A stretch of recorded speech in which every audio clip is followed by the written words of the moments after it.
ابو الحارث شیر امام حسین علیہ السلام۔ مدینے میں امام حسین علیہ السلام نے ایک شیر پال رکھا تھا جس کا نام امام حسین علیہ السلام نے ابو الحارث رکھا تھا۔ جب وہ شیر جوان ہوا تو مدینے کے لوگ اس شیر سے ڈرنے لگے۔ مدینے کے لوگوں نے کہا کہ یہ شیر اب جوان ہو گیا ہے، ہمیں اس سے ڈر لگتا ہے، آپ اسے آزاد کر دیں۔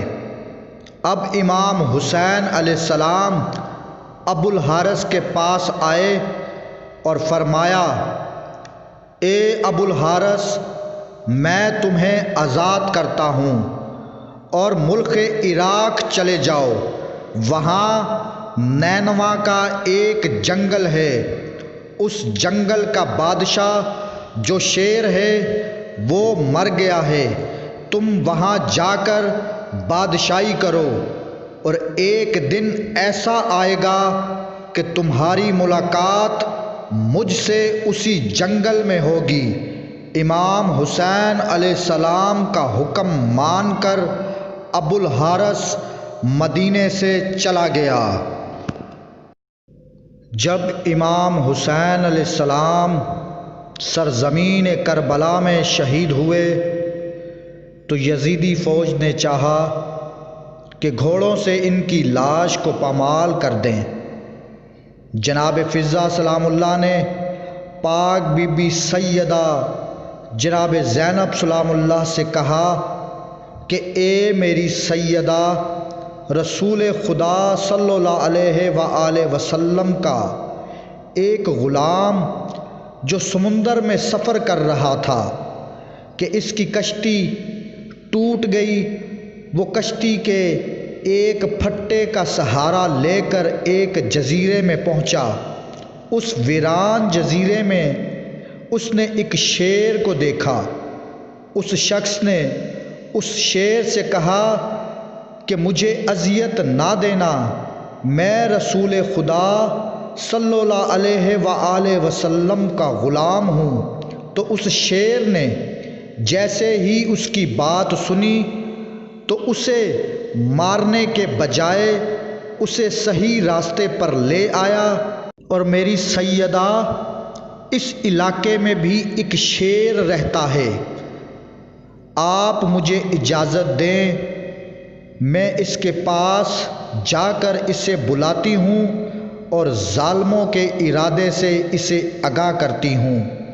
جناب فضہ سلام اللہ جنگل کی طرف گئی اور انہوں نے ابو الحارث کہہ کر شیر کو صدا دی۔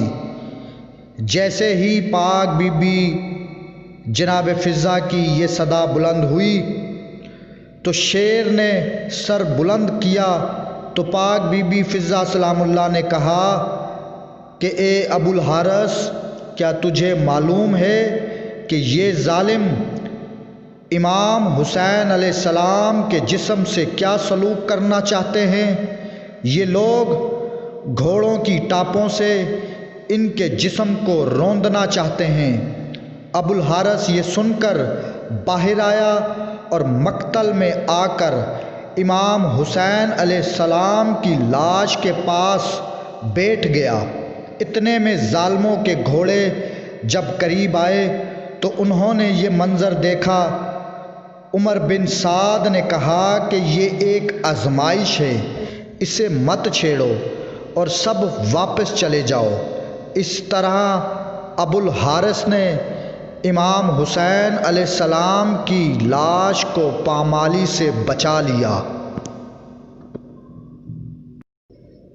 یہ وہ خاندان ہے آل محمد کا کہ جن کا حیا، جن کی تعظیم حیوانوں اور جانوروں نے کی، مگر افسوس کہ انسانوں نے نہیں کی۔ اللہم صلی علی محمد و آل محمد۔ ہمارے چینل کو سبسکرائب کریں، بیل کا بٹن دبائیں، ہماری ویڈیو اچھی لگے تو انہیں لائک بھی کریں۔